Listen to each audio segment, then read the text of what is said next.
انا انزلناہ فی لیلۃ القدر وما ادراک ما لیلۃ القدر۔ اللہ تعالیٰ کی عادت ہے کہ اللہ تعالیٰ اس دنیا کے نظام کو مساوات کی بنیاد پہ اللہ نے اس نظام کو نہیں چلا، سب ایک جیسے نہیں ہیں اس دنیا میں۔ اللہ تعالیٰ نے انسانوں کو تمام مخلوق پہ ترجیح عطا فرمائی ہے، پھر انسانوں میں بھی سب کو ایک جیسا مقام نہیں دیا۔ پیغمبروں کو اللہ تعالیٰ نے عام لوگوں پر فضیلت عطا فرمائی، پھر پیغمبروں کو بھی ایک جیسا مقام نہیں دیا۔ اللہ تعالیٰ نے پیغمبروں میں حضرت ابراہیم علیہ السلام، موسیٰ علیہ السلام، عیسیٰ علیہ السلام اور سید الانبیاء محمد صلی اللہ علیہ وسلم کو باقی پیغمبروں پر فضیلت عطا فرمائی، اور پھر ان چاروں کو بھی ایک جیسا مقام اللہ نے نہیں دیا۔ ان میں سب سے افضل مقام اللہ نے اپنے حبیب محمد صلی اللہ علیہ وسلم کو عطا فرمایا۔ تو جیسے اللہ تعالیٰ کی عادت ہے کہ انسانوں میں اللہ نے فرق رکھا، مخلوق میں فرق رکھا، تو اللہ تعالیٰ نے اسی طرح اس زمین کے خطوں میں فرق رکھا ہے۔ اس زمین میں سارے خطے ایک جیسے نہیں ہیں۔ مسجد کو اللہ نے عام جگہوں پر فضیلت دی، پھر مسجدوں میں مسجد اقصی، مسجد نبوی اور مسجد حرام کو اللہ نے باقی مسجدوں پر فضیلت دی، اور ان تین مسجدوں میں بھی اللہ نے سب سے زیادہ فضیلت مسجد حرام کو دی جہاں بیت اللہ ہے، اور اتنی بڑی فضیلت دی کہ مسجد حرام میں ایک نماز کا ثواب 1,00,000 نمازوں کے برابر قرار دیا گیا۔ اور علماء کہتے ہیں صرف نماز ہی نہیں ہے بلکہ ایک نیکی کا ثواب اللہ نے مسجد حرام میں 1,00,000 نیکیوں کے برابر رکھا ہے۔ تو اسی طرح اللہ تعالیٰ نے جو اوقات ہیں، وقت ہیں، ان کو بھی ایک جیسا نہیں رکھا۔ اللہ تعالیٰ نے ہفتے کے دنوں میں جمعے کے دن کو ان بقیہ 6 دنوں پر اللہ نے فضیلت عطا فرمائی ہے۔ پھر اللہ نے مہینوں میں تمام مہینوں پر رمضان المبارک کو فضیلت عطا فرمائی ہے۔ آپ رمضان میں جب کوئی نیکی کرتے ہیں تو پورے سال کی نیکی ایک طرف اور رمضان کی نیکی ایک طرف، کئی گنا اجر اس کا بڑھ جاتا ہے۔ تو اسی طرح سے اللہ رب العزت نے پورے رمضان کو بھی ایک جیسا نہیں رکھا، بلکہ اللہ نے رمضان کے آخری عشرے کو پچھلے 2 عشروں پہ اللہ نے فضیلت دی ہے کہ رمضان کے آخری عشرے میں عبادت کا ثواب بقیہ 2 عشروں سے زیادہ ہے۔ یہی وجہ ہے کہ آپ صلی اللہ علیہ وسلم رمضان کے آخری عشرے میں شد میزرہ، امی عائشہ رضی اللہ تعالیٰ عنہ فرماتی ہیں تہبند کس لیا کرتے تھے۔ یہ کنایہ ہے عبادت سے کہ بالکل پوری رات آپ صلی اللہ علیہ وسلم عبادت کیا کرتے تھے۔ اور کمال کی بات یہ ہے کہ رمضان کے آخری عشرے کی جو 10 راتیں ہیں یا 9 راتیں ہیں، ان میں بھی پھر اللہ نے 9 کو برابر نہیں قرار دیا، بلکہ ان میں ایک رات ایسی اللہ نے بنائی جو پورے رمضان کی تمام راتوں سے افضل اور پورے سال کی تمام راتوں سے افضل، اور اس کا نام بھی اللہ نے خود متعین کیا کہ اس کا نام ہے لیلۃ القدر۔ قدر کا مطلب مرتبے والی، قدر و منزلت والی، اونچے مقام والی رات۔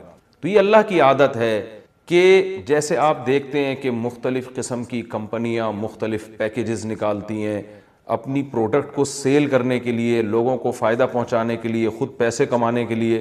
اللہ کو ہماری ضرورت نہیں ہے ہماری عبادت کی، اللہ کو اس بات کی ضرورت نہیں ہے کہ ہم اس کی عبادت کریں تو اس کو کوئی فائدہ ہوگا، لیکن اللہ ہمیں فائدہ پہنچانے کے لیے، ہمیں عبادت کی طرف لانے کے لیے، ہماری تربیت کے لیے کہ یہ کسی طرح کسی بہانے آ جائیں۔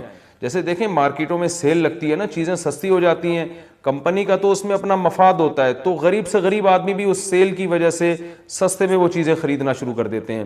تو اللہ تعالیٰ کا تو کوئی مفاد نہیں ہے ہم سے، لیکن اللہ ہمیں فائدہ پہنچانے کے لیے مختلف قسم کے پیکیج دیتے ہیں کہ آؤ رمضان کا ایک پیکیج ہے جس میں گناہ گاروں کو توبہ کی توفیق ملتی ہے، پورے سال کچھ نہیں کیا تو کچھ رمضان میں کر لو، پورے سال مسجد میں عبادت کی توفیق نہیں ملی تو چلو عمرہ کی آج تمہیں توفیق ملی، مسجد حرام میں عبادت کر لو، یہاں تو میں 1 پر 1,00,000 تمہیں دوں گا۔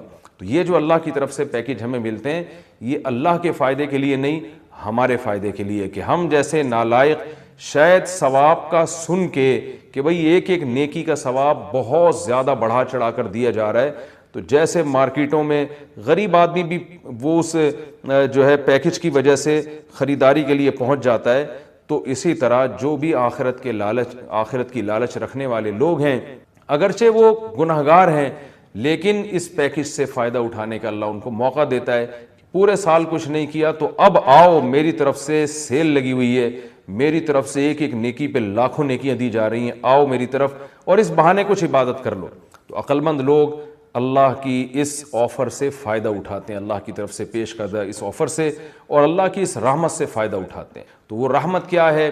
قرآن نے اس رحمت کو بیان کیا کہ یہ جو لیلۃ القدر کی رات ہے، یہ اللہ کی طرف سے اتنا بہترین پیکیج ہے کہ قرآن خود اس کا تذکرہ کرتا ہے، لیلۃ القدر خیر من الف شہر. فرمایا کہ اللہ کہہ رہا ہے کہ کسی نے 1000 مہینے عبادت کی، جو تقریباً 83 سال بنتے ہیں، تو 83 سال کی عبادت کا اجر ایک طرف اور اس ایک رات کی عبادت کا اجر ایک طرف. آپ بتائیے کتنا بہترین اللہ کی طرف سے یہ اللہ کی رحمت کا معاملہ ہے، اور اللہ کی طرف سے یہ کتنا بہترین پیکیج ہے. تو اتنا زیادہ اس میں ثواب. اور اللہ نے بتایا کہ ایسی برکت والی رات ہے، 2 جگہ قرآن نے اس کا تذکرہ کیا، انا انزلناہ فی لیلۃ مبارکہ، کہ ہم نے اس رات میں قرآن کو نازل کیا اور یہ برکت والی رات ہے. ایک جگہ قرآن کہہ رہا ہے برکت والی رات، ایک جگہ قرآن کہہ رہا ہے قدر و منزلت والی رات، اور دونوں جگہ قرآن کہہ رہا ہے کہ ہم نے اس رات کی سلیکشن کی ہے قرآن کو نازل کرنے کے لیے. تو ایک فضیلت تو اس رات کی یہ ہے کہ اس میں عبادت کا اجر ہزاروں گنا بڑھ جاتا ہے. آپ 83 سال مسلسل عبادت کرتے رہیں اور اس ایک رات میں آپ عبادت کریں تو اللہ کی رحمت ہے کہ اس ایک رات کی عبادت کا ثواب 83 سال کی عبادت کے برابر ہو جائے گا. تو بہت ہی محرومی کی بات ہے کہ کوئی شخص اس رات کو سوتے میں گزار دے. اور علماء نے یہ بیان کیا ہے کہ جو بھی فضیلت والے دن یا فضیلت والی راتیں ہوتی ہیں ان میں جیسے عبادت کا ثواب بڑھ جاتا ہے، گناہ کا عذاب بھی اسی حساب سے کئی گنا بڑھ جاتا ہے.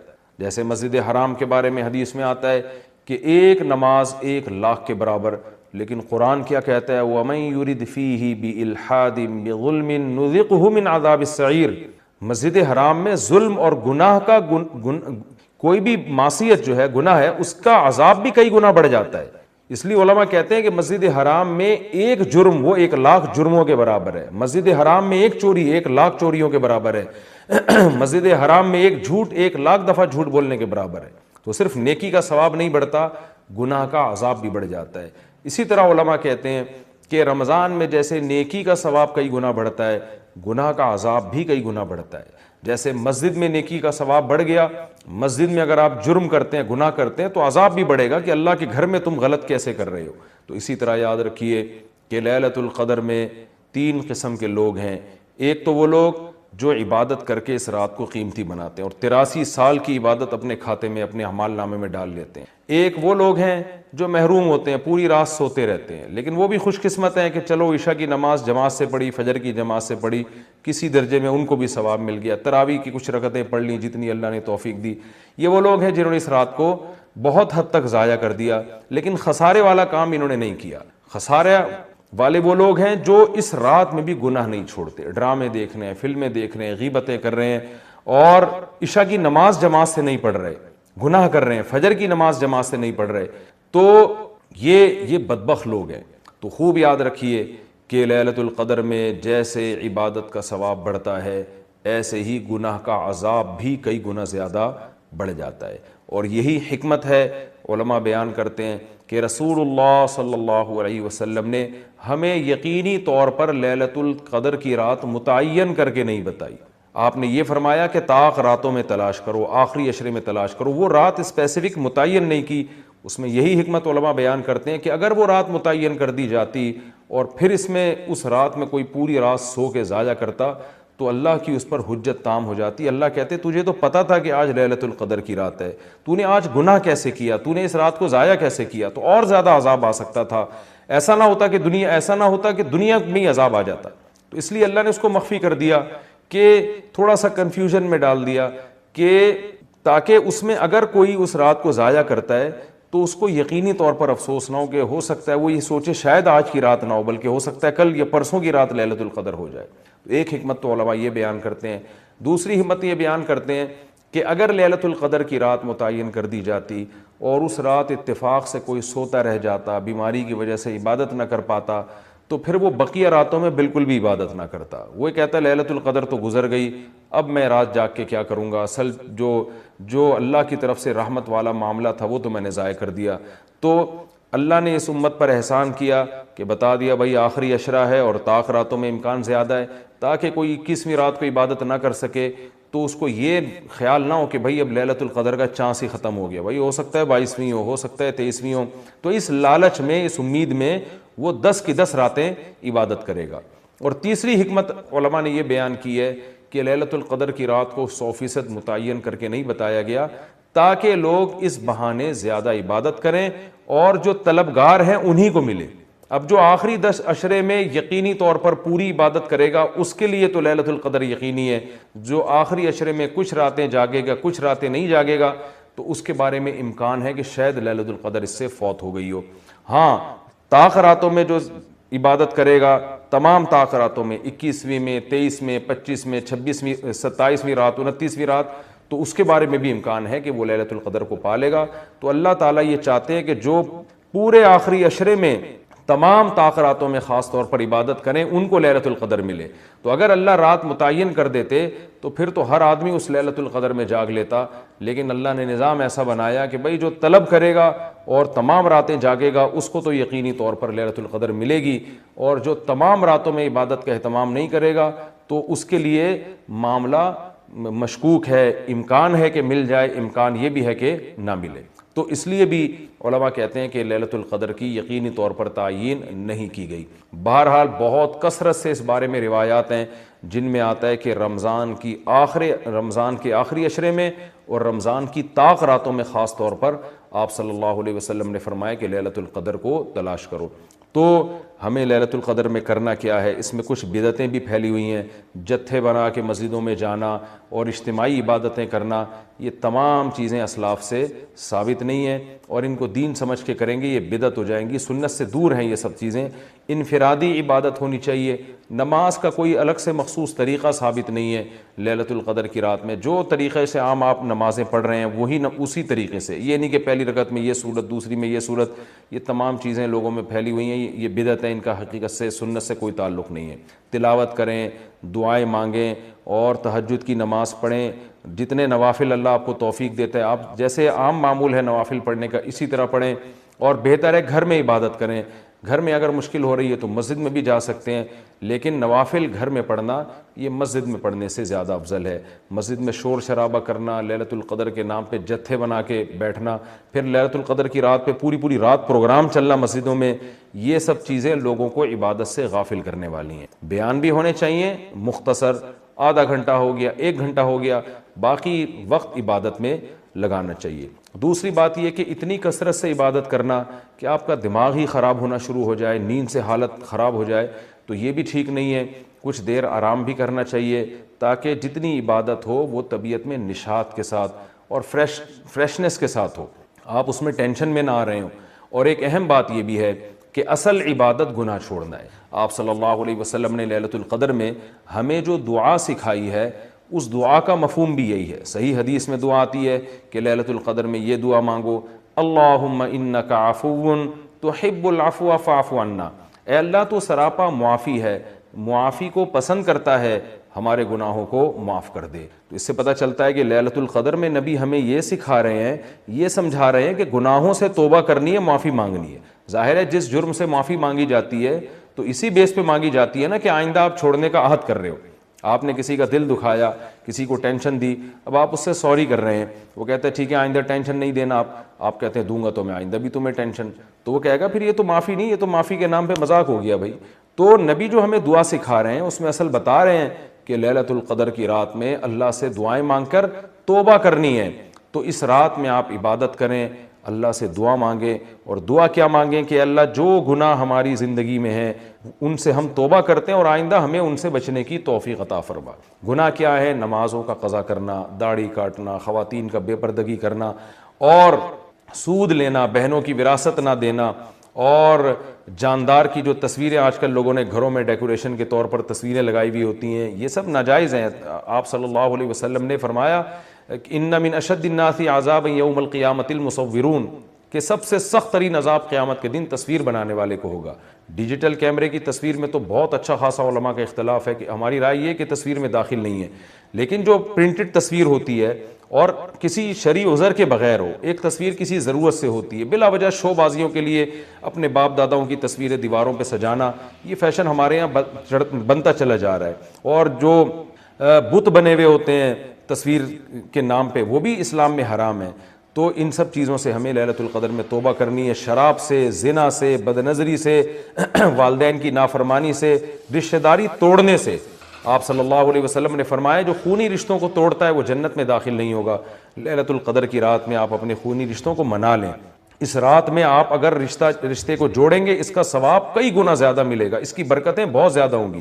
تو اس رات میں صدقہ خیرات بھی کرنا چاہیے، اور ان تمام جرائم سے، نماز چھوڑنے کا گناہ، سود کا گناہ، وراثت کھانے کا گناہ، جو بھی ناپ تول میں کمی کا گناہ، آپ اگر کسی ادارے میں جاب کرتے ہیں، آپ تنخواہ پوری لے رہے ہیں مگر آپ کام میں ڈنڈی مار رہے ہیں، یہ خیانت ہے جس سے قرآن نے روکا ہے، یہ بھی ایک جرم ہے، اس جرم سے بھی ہم نے اس رات میں توبہ کرنی ہے۔ اگر کوئی کرایہ دار مالک مکان کے گھر کو امانت کے طور پہ استعمال نہیں کرتا، یہ بھی امانت میں خیانت ہے، اور اگر مالک مکان کرایہ دار کو تنگ کرتا ہے یا کرایہ دار مالک مکان کو ٹائم پہ کرایہ نہیں دیتا، یہ بھی جرم ہے جس کو قرآن بیان کرتا ہے امانت میں خیانت۔ تو جہاں بھی دو آدمیوں کا معاملہ ہو رہا ہے اور اس میں آپ ڈنڈی مار رہے ہیں، یہ بہت بڑا جرم ہے، قرآن میں اہل جنت کی یہ صفات بیان نہیں کی گئی ہیں۔ تو اخلاق کو اپنے درست کرنا، آپ صلی اللہ علیہ وسلم نے فرمایا منافق کی 3 نشانیاں ہیں، بات کرتا ہے جھوٹ بولتا ہے، امانت دی جائے تو خیانت کرتا ہے، اور جب کسی سے بحث مباحثہ کرتا ہے تو گالم گلوچ پہ آ جاتا ہے۔ آج دیکھیں دفتروں میں کیا حال ہے، بات بات پہ گالیاں، ذرا سا کوئی مسئلہ ہوتا ہے فوش فوش گالیاں نکالنا شروع کر دیتے ہیں۔ تو یہ تمام چیزیں ایسی ہیں جن سے ہمیں اس رات میں توبہ کرنی ہے۔ اللہ تعالیٰ سے دعا ہے کہ لیلۃ القدر کی رات اللہ ہم سب کے لیے خیر اور برکت والی بنائے، اور اس رات میں ہمیں عبادت کی توفیق عطا فرمائے، اور اس رات میں ہمیں گناہوں سے سچی توبہ کی بنیاد پہ اللہ نے اس نظام کو نہیں چلایا۔ سب ایک جیسے نہیں ہیں اس دنیا میں۔ اللہ تعالیٰ نے انسانوں کو تمام مخلوق پہ ترجیح عطا فرمائی ہے، پھر انسانوں میں بھی سب کو ایک جیسا مقام نہیں دیا۔ پیغمبروں کو اللہ تعالیٰ نے عام لوگوں پر فضیلت عطا فرمائی، پھر پیغمبروں کو بھی ایک جیسا مقام نہیں دیا۔ اللہ تعالیٰ نے پیغمبروں میں حضرت ابراہیم علیہ السلام، موسیٰ علیہ السلام، عیسیٰ علیہ السلام اور سید الانبیاء محمد صلی اللہ علیہ وسلم کو باقی پیغمبروں پر فضیلت عطا فرمائی، اور پھر ان چاروں کو بھی ایک جیسا مقام اللہ نے نہیں دیا۔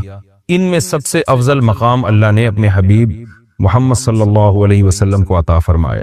تو جیسے اللہ تعالیٰ کی عادت ہے کہ انسانوں میں اللہ نے فرق رکھا، مخلوق میں فرق رکھا، تو اللہ تعالیٰ نے اسی طرح اس زمین کے خطوں میں فرق رکھا ہے۔ اس زمین میں سارے خطے ایک جیسے نہیں ہیں۔ مسجد کو اللہ نے عام جگہوں پر فضیلت دی، پھر مسجدوں میں مسجد اقصی، مسجد نبوی اور مسجد حرام کو اللہ نے باقی مسجدوں پر فضیلت دی، اور ان 3 مسجدوں میں بھی اللہ نے سب سے زیادہ فضیلت مسجد حرام کو دی جہاں بیت اللہ ہے، اور اتنی بڑی فضیلت دی کہ مسجد حرام میں ایک نماز کا ثواب 1,00,000 نمازوں کے برابر قرار دیا گیا۔ اور علماء کہتے ہیں صرف نماز ہی نہیں ہے بلکہ ایک نیکی کا ثواب اللہ نے مسجد حرام میں 1,00,000 نیکیوں کے برابر رکھا ہے۔ تو اسی طرح اللہ تعالیٰ نے جو اوقات ہیں، وقت ہیں، ان کو بھی ایک جیسا نہیں رکھا۔ اللہ تعالیٰ نے ہفتے کے دنوں میں جمعے کے دن کو ان بقیہ 6 دنوں پر اللہ نے فضیلت عطا فرمائی ہے۔ پھر اللہ نے مہینوں میں، تمام مہینوں پر رمضان المبارک کو فضیلت عطا فرمائی ہے۔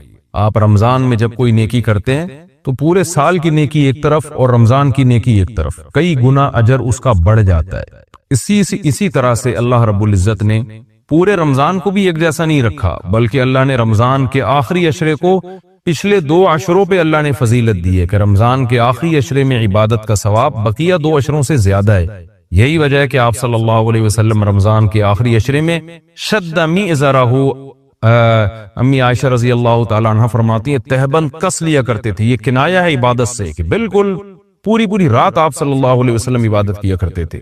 اور کمال کی بات یہ ہے کہ رمضان کے آخری عشرے کی جو 10 راتیں ہیں یا 9 راتیں ہیں، ان میں بھی پھر اللہ نے 9 کو برابر نہیں قرار دیا، بلکہ ان میں ایک رات ایسی اللہ نے بنائی جو پورے رمضان کی تمام راتوں سے افضل اور پورے سال کی تمام راتوں سے افضل، اور اس کا نام بھی اللہ نے خود متعین کیا کہ اس کا نام ہے لیلۃ القدر۔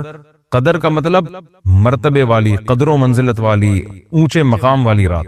تو یہ اللہ کی عادت ہے کہ جیسے آپ دیکھتے ہیں کہ مختلف قسم کی کمپنیاں مختلف پیکیجز نکالتی ہیں اپنی پروڈکٹ کو سیل کرنے کے لیے، لوگوں کو فائدہ پہنچانے کے لیے، خود پیسے کمانے کے لیے۔ اللہ کو ہماری ضرورت نہیں ہے ہماری عبادت کی، اللہ کو اس بات کی ضرورت نہیں ہے کہ ہم اس کی عبادت کریں تو اس کو کوئی فائدہ ہوگا، لیکن اللہ ہمیں فائدہ پہنچانے کے لیے، ہمیں عبادت کی طرف لانے کے لیے، ہماری تربیت کے لیے کہ یہ کسی طرح کسی بہانے آ جائیں، جیسے دیکھیں مارکیٹوں میں سیل لگتی ہے نا، چیزیں سستی ہو جاتی ہیں، کمپنی کا تو اس میں اپنا مفاد ہوتا ہے، تو غریب سے غریب آدمی بھی اس سیل کی وجہ سے سستے میں وہ چیزیں خریدنا شروع کر دیتے ہیں۔ تو اللہ تعالیٰ کا تو کوئی مفاد نہیں ہے ہم سے، لیکن اللہ ہمیں فائدہ پہنچانے کے لیے مختلف قسم کے پیکیج دیتے ہیں کہ آؤ رمضان کا ایک پیکیج ہے جس میں گناہ گاروں کو توبہ کی توفیق ملتی ہے، پورے سال کچھ نہیں کیا تو کچھ رمضان میں کر لو، پورے سال مسجد میں عبادت کی توفیق نہیں ملی تو چلو عمرہ کی آج تمہیں توفیق ملی، مسجد حرام میں عبادت کر لو، یہاں تو میں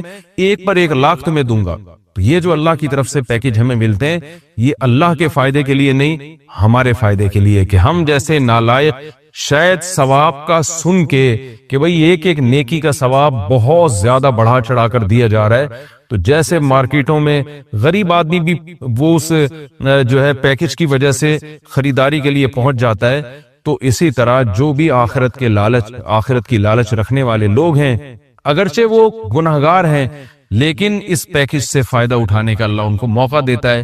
پورے سال کچھ نہیں کیا تو اب آؤ، میری طرف سے سیل لگی ہوئی ہے، میری طرف سے ایک ایک نیکی پہ لاکھوں نیکیاں دی جا رہی ہیں، آؤ میری طرف اور اس بہانے کچھ عبادت کر لو۔ تو عقل مند لوگ اللہ کی اس آفر سے فائدہ اٹھاتے ہیں، اللہ کی طرف سے پیش کردہ اس آفر سے اور اللہ کی اس رحمت سے فائدہ اٹھاتے ہیں۔ تو وہ رحمت کیا ہے؟ قرآن نے اس رحمت کو بیان کیا کہ یہ جو لیلۃ القدر کی رات ہے، یہ اللہ کی طرف سے اتنا بہترین پیکیج ہے کہ قرآن خود اس کا تذکرہ کرتا ہے، لیلۃ القدر خیر من 1000 شہر۔ فرمایا کہ اللہ کہہ رہا ہے کہ کسی نے 1000 مہینے عبادت کی، جو تقریباً 83 سال بنتے ہیں، تو 83 سال کی عبادت کا اجر ایک طرف اور اس ایک رات کی عبادت کا اجر ایک طرف۔ آپ بتائیے کتنا بہترین اللہ کی طرف سے یہ اللہ کی رحمت کا معاملہ ہے اور اللہ کی طرف سے یہ کتنا بہترین پیکیج ہے، تو اتنا زیادہ اس میں ثواب۔ اور اللہ نے بتایا کہ ایسی برکت والی رات ہے، 2 جگہ قرآن نے اس کا تذکرہ کیا، انا انزلناہ فی لیلۃ مبارکہ، کہ ہم نے اس رات میں قرآن کو نازل کیا اور یہ برکت والی رات ہے۔ ایک جگہ قرآن کہہ رہا ہے برکت والی رات، ایک جگہ قرآن کہہ رہا ہے قدر و منزلت والی رات، اور دونوں جگہ قرآن کہہ رہا ہے کہ ہم نے اس رات کی سلیکشن کی ہے قرآن کو نازل کرنے کے لیے۔ تو ایک فضیلت تو اس رات کی یہ ہے کہ اس میں عبادت کا اجر ہزاروں گنا بڑھ جاتا ہے۔ آپ 83 سال مسلسل عبادت کرتے رہیں اور اس ایک رات میں آپ عبادت کریں تو اللہ کی رحمت ہے کہ اس ایک رات کی عبادت کا ثواب 83 سال کی عبادت کے برابر ہو جائے گا۔ تو بہت ہی محرومی کی بات ہے کہ کوئی شخص اس رات کو سوتے میں گزار دے۔ اور علماء نے یہ بیان کیا ہے کہ جو بھی فضیلت والے دن یا فضیلت والی راتیں ہوتی ہیں، ان میں جیسے عبادت کا ثواب بڑھ جاتا ہے، گناہ کا عذاب بھی اسی حساب سے کئی گنا بڑھ جاتا ہے۔ جیسے مسجد حرام کے بارے میں حدیث میں آتا ہے کہ ایک نماز 1 لاکھ کے برابر، لیکن قرآن کیا کہتا ہے؟ وَمَن يُرِدْ فِيهِ بِإِلْحَادٍ بِظُلْمٍ نُذِقْهُ مِنْ عَذَابِ السَّعِيرِ۔ مسجد حرام میں ظلم اور گناہ کا کوئی بھی معصیت جو ہے، گناہ ہے، اس کا عذاب بھی کئی گنا بڑھ جاتا ہے۔ اس لیے علماء کہتے ہیں کہ مسجد حرام میں ایک جرم وہ 1 لاکھ جرموں کے برابر ہے، مسجد حرام میں ایک چوری 1 لاکھ چوریوں کے برابر ہے، مسجد حرام میں ایک جھوٹ 1 لاکھ دفعہ جھوٹ بولنے کے برابر ہے۔ وہ صرف نیکی کا ثواب نہیں بڑھتا، گناہ کا عذاب بھی بڑھ جاتا ہے۔ اسی طرح علماء کہتے ہیں کہ رمضان میں جیسے نیکی کا ثواب کئی گنا بڑھتا ہے، گناہ کا عذاب بھی کئی گنا بڑھتا ہے۔ جیسے مسجد میں نیکی کا ثواب بڑھ گیا، مسجد میں اگر آپ جرم کرتے ہیں، گناہ کرتے ہیں، تو عذاب بھی بڑھے گا کہ اللہ کے گھر میں تم غلط کیسے کر رہے ہو۔ تو اسی طرح یاد رکھیے کہ لیلۃ القدر میں 3 قسم کے لوگ ہیں۔ ایک تو وہ لوگ جو عبادت کر کے اس رات کو قیمتی بناتے ہیں اور 83 سال کی عبادت اپنے کھاتے میں، اپنے اعمال نامے میں ڈال لیتے ہیں۔ ایک وہ لوگ ہیں جو محروم ہوتے ہیں، پوری رات سوتے رہتے ہیں، لیکن وہ بھی خوش قسمت ہیں کہ چلو عشاء کی نماز جماعت سے پڑھی، فجر کی جماعت سے پڑھی، کسی درجے میں ان کو بھی ثواب مل گیا، تراویح کی کچھ رکعتیں پڑھ لی جتنی اللہ نے توفیق دی۔ یہ وہ لوگ ہیں جنہوں نے اس رات کو بہت حد تک ضائع کر دیا، لیکن خسارے والا کام انہوں نے نہیں کیا۔ خسارے والے وہ لوگ ہیں جو اس رات میں بھی گناہ نہیں چھوڑتے، ڈرامے دیکھ رہے ہیں، فلمیں دیکھ رہے ہیں، غیبتیں کر رہے ہیں اور عشاء کی نماز جماعت سے نہیں پڑھ رہے، گناہ کر رہے ہیں، فجر کی نماز جماعت سے نہیں پڑھ رہے، تو یہ بدبخت لوگ ہیں۔ تو خوب یاد رکھیے کہ لیلۃ القدر میں جیسے عبادت کا ثواب بڑھتا ہے، ایسے ہی گناہ کا عذاب بھی کئی گنا زیادہ بڑھ جاتا ہے۔ اور یہی حکمت ہے، علماء بیان کرتے ہیں کہ رسول اللہ صلی اللہ علیہ وسلم نے ہمیں یقینی طور پر لیلۃ القدر کی رات متعین کر کے نہیں بتائی، آپ نے یہ فرمایا کہ طاق راتوں میں تلاش کرو، آخری عشرے میں تلاش کرو. وہ رات اسپیسیفک متعین نہیں کی. اس میں یہی حکمت علماء بیان کرتے ہیں کہ اگر وہ رات متعین کر دی جاتی اور پھر اس میں اس رات میں کوئی پوری رات سو کے ضائع کرتا تو اللہ کی اس پر حجت تام ہو جاتی. اللہ کہتے تجھے تو پتا تھا کہ آج لیلۃ القدر کی رات ہے، تو نے آج گناہ کیسے کیا، تو نے اس رات کو ضائع کیسے کیا، تو اور زیادہ عذاب آ سکتا تھا. ایسا نہ ہوتا کہ دنیا میں ہی عذاب آ جاتا. تو اس لیے اللہ نے اس کو مخفی کر دیا کہ تھوڑا سا کنفیوژن میں ڈال دیا کہ تاکہ اس میں اگر کوئی اس رات کو ضائع کرتا ہے تو اس کو یقینی طور پر افسوس نہ ہو کہ ہو سکتا ہے وہ یہ سوچے شاید آج کی رات نہ ہو بلکہ ہو سکتا ہے کل یا پرسوں کی رات لیلۃ القدر ہو جائے. ایک حکمت تو علماء یہ بیان کرتے ہیں. دوسری حکمت یہ بیان کرتے ہیں کہ اگر لیلۃ القدر کی رات متعین کر دی جاتی اور اس رات اتفاق سے کوئی سوتا رہ جاتا، بیماری کی وجہ سے عبادت نہ کر پاتا، تو پھر وہ بقیہ راتوں میں بالکل بھی عبادت نہ کرتا. وہ کہتا لیلۃ القدر تو گزر گئی، اب میں رات جاگ کے کیا کروں گا، اصل جو اللہ کی طرف سے رحمت والا معاملہ تھا وہ تو میں نے ضائع کر دیا. تو اللہ نے اس امت پر احسان کیا کہ بتا دیا بھائی آخری عشرہ ہے اور طاق راتوں میں امکان زیادہ ہے، تاکہ کوئی 21ویں رات کو عبادت نہ کر سکے تو اس کو یہ خیال نہ ہو کہ بھائی اب لیلۃ القدر کا چانس ہی ختم ہو گیا، بھائی ہو سکتا ہے 22ویں ہو سکتا ہے 23ویں ہو. تو اس لالچ میں، اس امید میں وہ 10 کی 10 راتیں عبادت کرے گا. اور تیسری حکمت علماء نے یہ بیان کی ہے کہ لیلۃ القدر کی رات کو 100% متعین کر کے نہیں بتایا گیا تاکہ لوگ اس بہانے زیادہ عبادت کریں اور جو طلبگار ہیں انہی کو ملے. اب جو آخری 10 عشرے میں یقینی طور پر پوری عبادت کرے گا اس کے لیے تو لیلۃ القدر یقینی ہے. جو آخری عشرے میں کچھ راتیں جاگے گا کچھ راتیں نہیں جاگے گا تو اس کے بارے میں امکان ہے کہ شاید لیلۃ القدر اس سے فوت ہو گئی ہو. ہاں طاق راتوں میں جو عبادت کرے گا، تمام طاق راتوں میں 21ویں میں 23 میں 25 میں 26ویں 27ویں رات 29ویں رات، تو اس کے بارے میں بھی امکان ہے کہ وہ لیلۃ القدر کو پالے گا. تو اللہ تعالیٰ یہ چاہتے ہیں کہ جو پورے آخری عشرے میں تمام طاق راتوں میں خاص طور پر عبادت کریں ان کو لیلۃ القدر ملے. تو اگر اللہ رات متعین کر دیتے تو پھر تو ہر آدمی اس لیلۃ القدر میں جاگ لیتا، لیکن اللہ نے نظام ایسا بنایا کہ بھئی جو طلب کرے گا اور تمام راتیں جاگے گا اس کو تو یقینی طور پر لیلۃ القدر ملے گی، اور جو تمام راتوں میں عبادت کا اہتمام نہیں کرے گا تو اس کے لیے معاملہ مشکوک ہے، امکان ہے کہ مل جائے، امکان یہ بھی ہے کہ نہ ملے. تو اس لیے بھی علماء کہتے ہیں کہ لیلۃ القدر کی یقینی طور پر تعیین نہیں کی گئی. بہرحال بہت کثرت سے اس بارے میں روایات ہیں جن میں آتا ہے کہ رمضان کے آخری عشرے میں اور رمضان کی طاق راتوں میں خاص طور پر آپ صلی اللہ علیہ وسلم نے فرمایا کہ لیلۃ القدر کو تلاش کرو. تو ہمیں لیلۃ القدر میں کرنا کیا ہے؟ اس میں کچھ بدعتیں بھی پھیلی ہوئی ہیں. جتھے بنا کے مسجدوں میں جانا اور اجتماعی عبادتیں کرنا، یہ تمام چیزیں اسلاف سے ثابت نہیں ہیں اور ان کو دین سمجھ کے کریں گے یہ بدعت ہو جائیں گی. سنت سے دور ہیں یہ سب چیزیں. انفرادی عبادت ہونی چاہیے. نماز کا کوئی الگ سے مخصوص طریقہ ثابت نہیں ہے. لیلۃ القدر کی رات میں جو طریقے سے عام آپ نمازیں پڑھ رہے ہیں وہی اسی طریقے سے، یہ نہیں کہ پہلی رکعت میں یہ صورت دوسری میں یہ صورت. یہ تمام چیزیں لوگوں میں پھیلی ہوئی ہیں، یہ بدعت ہے، ان کا حقیقت سے سنت سے کوئی تعلق نہیں ہے. تلاوت کریں، دعائیں مانگیں اور تہجد کی نماز پڑھیں. جتنے نوافل اللہ آپ کو توفیق دیتا ہے، آپ جیسے عام معمول ہے نوافل پڑھنے کا اسی طرح پڑھیں. اور بہتر ہے گھر میں عبادت کریں. گھر میں اگر مشکل ہو رہی ہے تو مسجد میں بھی جا سکتے ہیں، لیکن نوافل گھر میں پڑھنا یہ مسجد میں پڑھنے سے زیادہ افضل ہے. مسجد میں شور شرابہ کرنا، لیلۃ القدر کے نام پہ جتھے بنا کے بیٹھنا، پھر لیلۃ القدر کی رات پہ پوری رات پروگرام چلنا مسجدوں میں، یہ سب چیزیں لوگوں کو عبادت سے غافل کرنے والی ہیں. بیان بھی ہونے چاہیے مختصر، آدھا گھنٹہ ہو گیا 1 گھنٹہ ہو گیا، باقی وقت عبادت میں لگانا چاہیے. دوسری بات یہ کہ اتنی کثرت سے عبادت کرنا کہ آپ کا دماغ ہی خراب ہونا شروع ہو جائے، نیند سے حالت خراب ہو جائے، تو یہ بھی ٹھیک نہیں ہے. کچھ دیر آرام بھی کرنا چاہیے تاکہ جتنی عبادت ہو وہ طبیعت میں نشاط کے ساتھ اور فریشنس کے ساتھ ہو، آپ اس میں ٹینشن میں نہ آ رہے ہوں. اور ایک اہم بات یہ بھی ہے کہ اصل عبادت گناہ چھوڑنا ہے. آپ صلی اللہ علیہ وسلم نے لیلۃ القدر میں ہمیں جو دعا سکھائی ہے اس دعا کا مفہوم بھی یہی ہے. صحیح حدیث میں دعا آتی ہے کہ لیلۃ القدر میں یہ دعا مانگو، اللہم انک عفو تحب العفو فاعف عنا. اے اللہ تو سراپا معافی ہے، معافی کو پسند کرتا ہے، ہمارے گناہوں کو معاف کر دے. اس سے پتہ چلتا ہے کہ لیلۃ القدر میں نبی ہمیں یہ سکھا رہے ہیں، یہ سمجھا رہے ہیں کہ گناہوں سے توبہ کرنی ہے، معافی مانگنی ہے. ظاہر ہے جس جرم سے معافی مانگی جاتی ہے تو اسی بیس پہ مانگی جاتی ہے نا کہ آئندہ آپ چھوڑنے کا عہد کر رہے ہو. آپ نے کسی کا دل دکھایا، کسی کو ٹینشن دی، اب آپ اس سے سوری کر رہے ہیں، وہ کہتا ہے ٹھیک ہے آئندہ ٹینشن نہیں دینا، آپ کہتے ہیں دوں گا تو میں آئندہ بھی تمہیں ٹینشن، تو وہ کہے گا پھر یہ تو معافی نہیں، یہ تو معافی کے نام پہ مذاق ہو گیا بھائی۔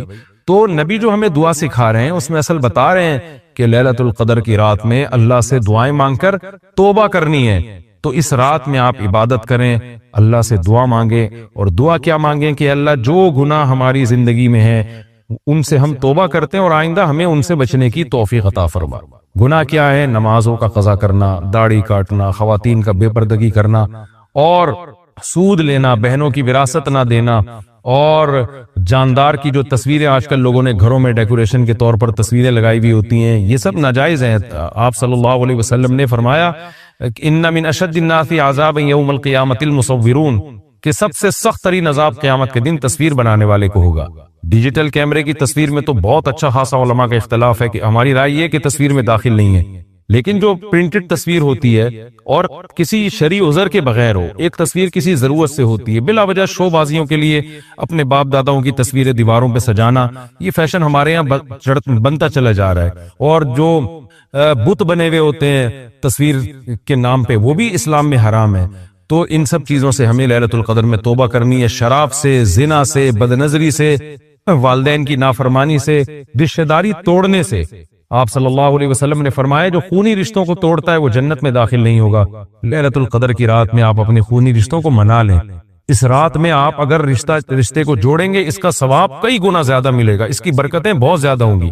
تو اس رات میں صدقہ خیرات بھی کرنا چاہیے، اور ان تمام جرائم سے، نماز چھوڑنے کا گناہ، سود کا گناہ، وراثت کھانے کا گناہ، جو بھی ناپ تول میں کمی کا گناہ، آپ اگر کسی ادارے میں جاب کرتے ہیں، آپ تنخواہ پوری لے رہے ہیں مگر آپ کام میں ڈنڈی مار رہے ہیں، یہ خیانت ہے جس سے قرآن نے روکا ہے۔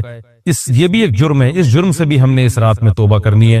اگر کوئی کرایہ دار مالک مکان کے گھر کو امانت کے طور پہ استعمال نہیں کرتا، یہ بھی امانت میں خیانت ہے۔ اور اگر مالک مکان کرایہ دار کو تنگ کرتا ہے، یا کرایہ دار مالک مکان کو ٹائم پہ کرایہ نہیں دیتا، یہ بھی جرم ہے جس کو قرآن بیان کرتا ہے امانت میں خیانت۔